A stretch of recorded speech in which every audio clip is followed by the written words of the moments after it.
Now you can listen to Wine and Dine Radio while shopping at the grocery store or your neighborhood wine merchant. Wine and Dine Radio can be heard using your wireless internet on your cell phone. You're listening to iWineRadio. iWineRadio is a production of Food Tastes Better with Wine on the web at iWineRadio.com. Hey guys, I thank you for listening to iWineRadio, and we are still the only wine channel on iTunes Radio. If you go look under iTunes radio icon and scroll down to News and Talk Directory, and it's listed alphabetically, click on that and the stream comes up immediately. iWineRadio.com, where you can find links to individual guests. And if anyone's interested in advertising or becoming an underwriter or sponsor, please contact us at iWineRadio.com. We really, really appreciate your support. The more support we get, the more conversations I can have with fascinating people around the world, including you. If you have a story to tell that you'd like to share on iWine Radio, go to iWineRadio.com and contact us, and we'll go from there. I'm Ed Boyce of Black Ankle Vineyards in Mount Airy, Maryland, co-founder along with my wife. We specialize in sustainably grown wines that have a sense of place. And if you'd like more information, our website is www.blackankle.com. Black like the color and ankle like on your foot.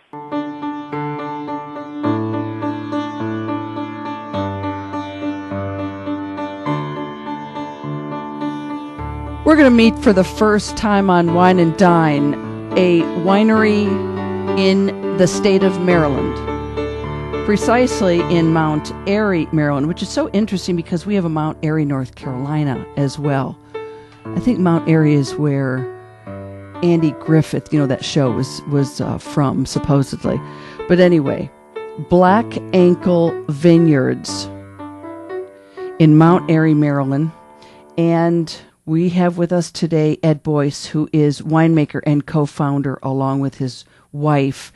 And I would like to ask you, Ed, if you would please, by giving us a little bit of history of the winery. How did you come up with the name? And it's so cool that you and your wife are so philosophically committed to sustainability and that sort of thing. It's lovely to hear. Great. Well, thank you. Yeah, we started this project in 2001. My wife and I both looking for a change in life and hit on the idea of doing a winery. And we really wanted to do something on the East Coast in the Mid-Atlantic. And so we looked and looked and looked for the right kind of place to plant grapes. And I hope, and I think we found a pretty good spot up here in Mount Airy in Maryland. The name Black Ankle, we came up with probably 100 different names. We are on Black Ankle Road. And we finally said, you know what, it's memorable, and it's where we are, and let's go with it. So that's where we come up with that name. The sustainability part of what we do, I think, is it's part of who we are a little bit. I think for one, we started with that perspective. How gentle could we be with our land? It turns out the more we learned it, the more we looked into it, the more sustainability and great wine have in common. Yeah. And, there are a lot of similarities to the way you want to make a really good wine and being gentle with the land. So another way of saying a lot of the shortcuts that make things cheaper and easier are also more chemical, more mechanical, more maybe modern, more conventional anyway. So because we're trying to make world-class wine here in Maryland, we didn't really have to compromise too much to say we're gonna be as sustainable as we can be. And sustainable to the effect of you actually run the farm using biodynamic principles. We do, yeah. It's something we believe in. I sort of think of it as farming by faith a little bit because yes, it's not a proven system. You can't test it. But we think it makes us better farmers. We think some of the concepts involved in biodynamics have just made us think differently about what we do, and made our wines better just because it's made us better as wine growers. It may also have, I'll stay away from the debate about whether it has real effects or whether it's not. I think it does, but other people don't. Yeah. But I know it's made me a better farmer, and I'm grateful for that. Is it really windy in Mount Airy? And the reason I ask is because I see that your tasting room is now 100% wind powered. Yeah, it's actually, it's about to go to 100% solar power. Really? A little bit. Yeah, it's not. Right now we buy wind power from the local power grid, so it's 100% wind power. But we don't have our own wind turbines. It's not quite windy enough for that. Okay. But we are about to install a big solar system on the farm, which should power the whole farm. So you have a lot of sunshine there. You have more sunny days than cloudy days. Yeah, we have beautiful sunshine. We have a new barrel cellar with a nice south-facing roof that we just built, and it's perfect for this. So I think we're going to go ahead and do it. And to throw out a couple other things, you use 100% biodiesel fuel in your tractors. Yep. And okay, so that being said, anybody and everybody who's interested in when they go to the grocery store and they're buying organic vegetables and organic fruit and meat that is made without hormones and antibiotics and all that kind of stuff, it's the same sort of philosophy. Yep. Can I ask you, because I didn't see this up on the website, what were you and your wife doing before this? Where were you living before this, and what were you doing? Yeah. We were living in Washington, D.C., or in Washington, D.C. area, Virginia. Okay. And we were management consultants. So I had a job basically on a plane 3 days a week for 11 years, working for big companies, doing a lot of different things. And so this is about as far from that as you can possibly get, which is not really an accident. I mean, that was never an end in itself. That was a means to an end, that job. Work hard, save some money. Right. And this is to something else. So you mentioned a little bit the organic and the biodynamic. I just want to add the local to that as well. Please. I think if anything, we feel even more strongly about local. We've tried to demonstrate our tasting room, for instance, is built out of 90% materials from our farm. Oh, wow. It's not just that it's a straw bale building with a green roof and all of that, but all the wood was cut from our trees and the straw we grew on the farm, and the stonework is from stones picked up in the vineyard. That's a little ultra-local, I guess, but we are sort of believers in trying to do things locally, maybe even more so than the biodynamic organic part of it as well. Okay. And, well, as the saying goes, eat and drink local and think global. Yeah, absolutely. I mean, you just you everything you do has an effect on everything else. Really, I mean, if you really think about it philosophically. Okay, let me start asking you about the wines, and in particular, what caught my eye, just because I love the wine, is a Grüner Veltliner. What grapes do you grow, and what grapes do you buy? We don't buy anything. Everything is estate bottled. We grow. Yeah. If we bottle it, we grow it. Oh my gosh! So that's core to what we do. In part because we think the way we're growing it, the place we're growing it at, and the attention and care we're giving, it's hard to buy anything as good as we can grow it. So that's part of it. But also, to me, wine is a beverage or a food of place. Yes. It isn't as good if it doesn't have a location with it. And so I'm interested in the taste of the location. I'm interested in the taste of Black Angle. Sorry about the roosters in the background. And that is to us right now anyway, and for the foreseeable future, we're growing everything that we make. We're happy with. The Grüner Veltliner is a grape, the national grape of Austria. We love those wines. We were looking for if you want to be sustainable or organic or biodynamic, a lot of white grapes tend to be sensitive to the rots, late season rot. Yeah. So we looked around and said, all right, what wines do we like? What might grow well in our climate, and then what would be more resistant to those kinds of things? And that generally means a thick skin. And Grüner Veltliner came up as one. We love the wines, and it has a relatively thicker skin than, say, Chardonnay or Sauvignon Blanc or many of the normal white grapes that are grown in our area or around the country. So we narrowed down the list. We planted 2 experimental plantings, 900 vines of Grüner Veltliner in 2004, excuse me, and which was, I think, the second largest planting in the country at the time. Wow. There's just not much of this stuff. It was impossible to find. I finally found, it took me months, but I finally found some budwood from it. And then the other, we planted half an acre of Albariño, Spanish and Portuguese grape. Both of them have done fantastic for us. The Albariño in particular has such thick skin that it just does not rot. It's great. And how about your Viognier? Yeah. And Viognier is relatively, it's a relatively tough grape. It's a very tight bunch, so that's bad because you can get water trapped in it, and air doesn't flow as well. Yeah. But it seems to be pretty strong. Anyway, we also planted a little bit of Chardonnay, which is really the canary in the coal mine for every vineyard problem, including rot and everything else. And it's not rotting here at all. So we went through all this, up front trying to say, oh, how can we avoid these problems? And then we don't seem to be getting them. So, knock on wood, that's nice. So, talk to us about your Bedlam Rosé. Yeah. So every year we make a wine called Bedlam, which is a blend of all 5 of our white grapes, the 4 we just talked about, the Viognier, the Albariño, the Chardonnay, and the Grüner Veltliner, and we have a little tiny bit of Muscat planted as well.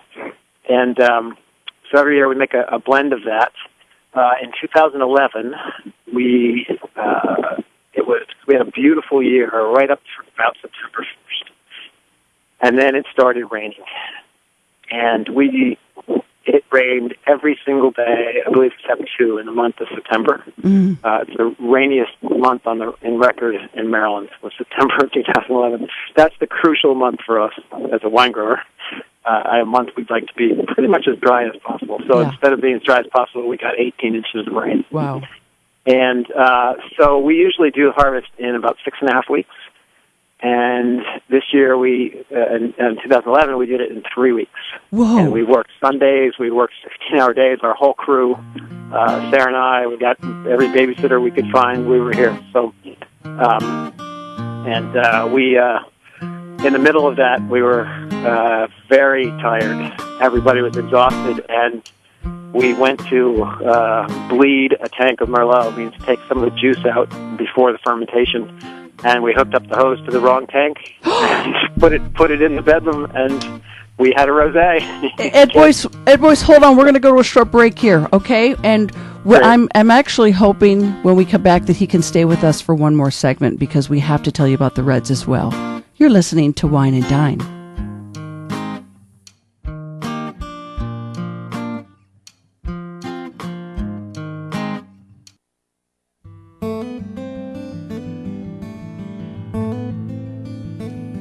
When I was looking on the website and getting up to speed on Black Ankle Vineyards, way more than what Peter Franchot was telling us, I realized that there was a lot more than we could cover in just one segment. So thankfully, even though he is in the middle of a blending session here in February, he's agreed to join us for a second segment.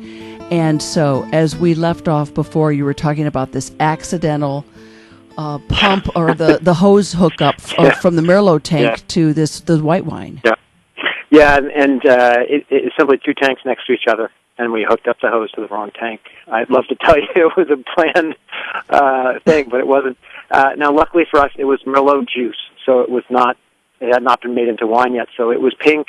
Did not have any tannin in it. And the juice of a red wine does not have any color or any tannin. It's all in the skins, and that has to come out through the fermentation. So it was at least the juice. And so we, after tearing our hair out for a day or so, we thought, well, we're just going to have to go with this. And the more we tasted it, the more we loved it. So we ended up just bottling it and releasing it, and it was quite a hit on our customers. And is it fermented dry for the most part, or perceptibly dry? Yeah. Wow. Yeah, all of our wines are dry, with the exception of our red port-like wine, which is purposely with some sugar in it. But the rest are all dry. Okay, so let's talk about the reds. Okay. And I see that you have Cabernet planted, Cabernet Franc, Merlot, Malbec, Petit Verdot, and Syrah. Yes. And we grow all of those grapes. We love our whites, we love all of our wines, but the reds are sort of the core of our wine program, because on the East Coast, that's the hard thing to do. So we kind of measure ourselves by those, and we're really happy with the way they are coming out. The Bordeaux grapes, the 5 Bordeaux grapes, 2 Cabernets, Merlot, Petit Verdot, and Malbec, we typically make 2 blends out of every year, a Rolling Hills blend, and then our reserve wine, the Crumbling Rock. Okay. And the Crumbling Rock is maybe the most famous of our wines. We've won a couple of Governor's Awards with that wine, and it's really sort of the best we can do from those. The Syrah we keep mostly as a separate program. We really like the Syrah that we're getting out of our soils here. It's become our largest variety. We now have 9 acres planted of Syrah. Wow. Because we really like it. So, the reds we're getting, I think, have a beautiful expression of where they're from, and we're getting concentration. And to me, I hope we're heading this way. We have a climate, in terms of heat and sunshine and everything else, that's somewhere right in between, say, Bordeaux and Napa Valley. So we think if we get our sites, we choose the right sites to grow on, we get our viticulture right, our winemaking right, we should be making wines that are sort of a combination of that beautiful finesse and elegance that you get from a really good European red wine, and some of that lushness that you get from a good California or Australian or something wine. So we're right in the middle, and we would love, we think there's a real spot in the market for that kind of wine. Do you have a lot of slate in your soil profile? It's not exactly slate, but yes, it's the actual name for the soil. The subsoil here is phyllite, which is between a slate and a schist, I believe. Okay, so you have a lot of mineral content in your soil. Oh yeah, it's we have soils that are maybe 1.5 feet deep. And they're about 50 or 60% rock. Wow. In that 1.5 or 2 feet. And then below that, it very quickly becomes all rock. But it's the kind of rock, it's a sedimentary rock. It's called phyllite. That's the Greek, means the leaf stone. So it's sedimentary, put that in leaves or layers. And it is tilted up, we think, because of, back when Africa crashed into the East Coast or whatever it was. For some reason it formed flat, but it's now tilted up at an angle.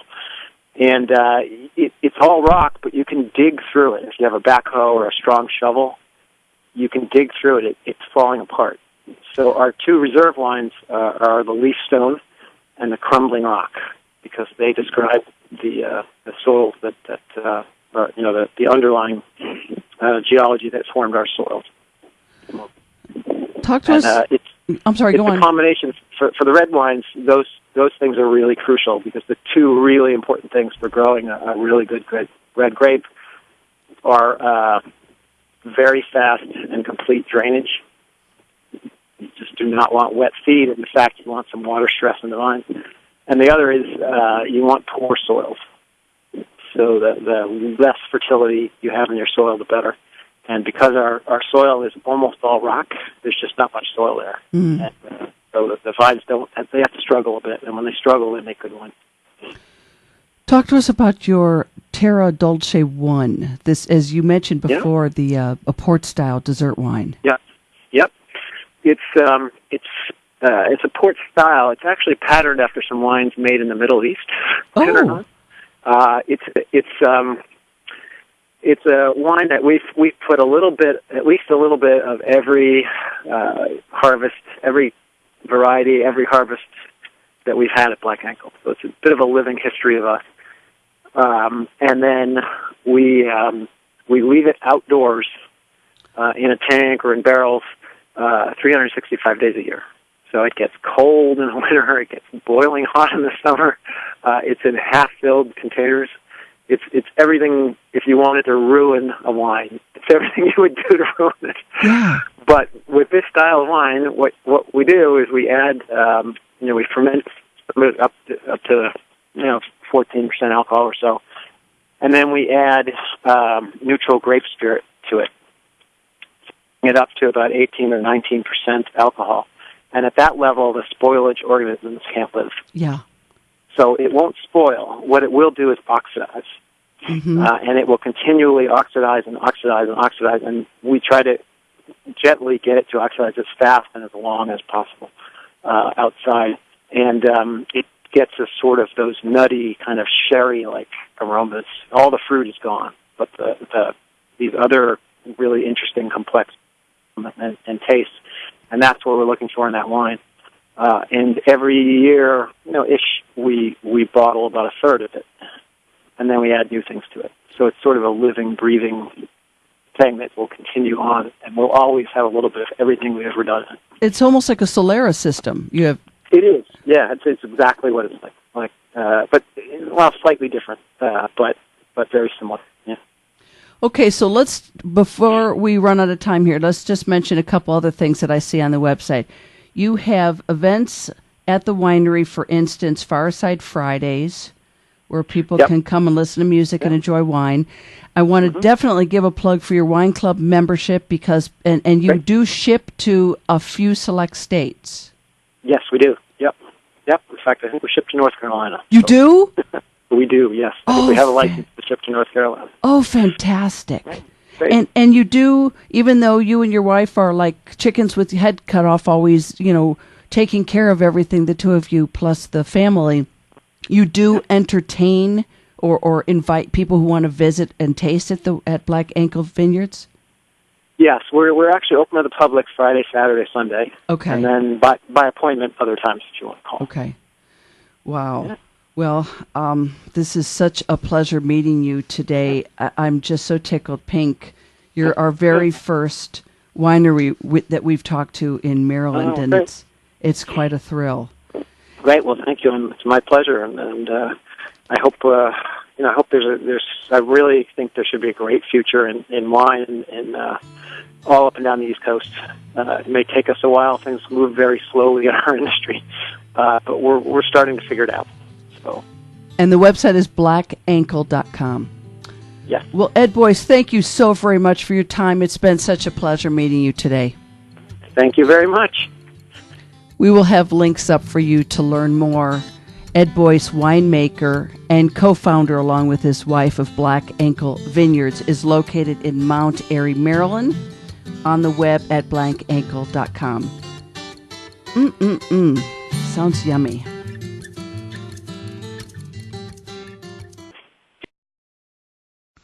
Now you can listen to Wine and Dine Radio while shopping at the grocery store or your neighborhood wine merchant. Wine and Dine Radio can be heard using your wireless internet on your cell phone. You're listening to iWineRadio. iWineRadio is a production of Food Tastes Better with Wine on the web at iWineRadio.com. Hey guys, I thank you for listening to iWineRadio, and we are still the only wine channel on iTunes Radio. If you go look under iTunes radio icon and scroll down to News and Talk Directory, and it's listed alphabetically, click on that and the stream comes up immediately. iWineRadio.com, where you can find links to individual guests. And if anyone's interested in advertising or becoming an underwriter or sponsor, please contact us at iWineRadio.com. We really, really appreciate your support. the more support we get, the more conversations I can have with fascinating people around the world, including you. If you have a story to tell that you'd like to share on iWine Radio, go to iWineRadio.com and contact us, and we'll go from there.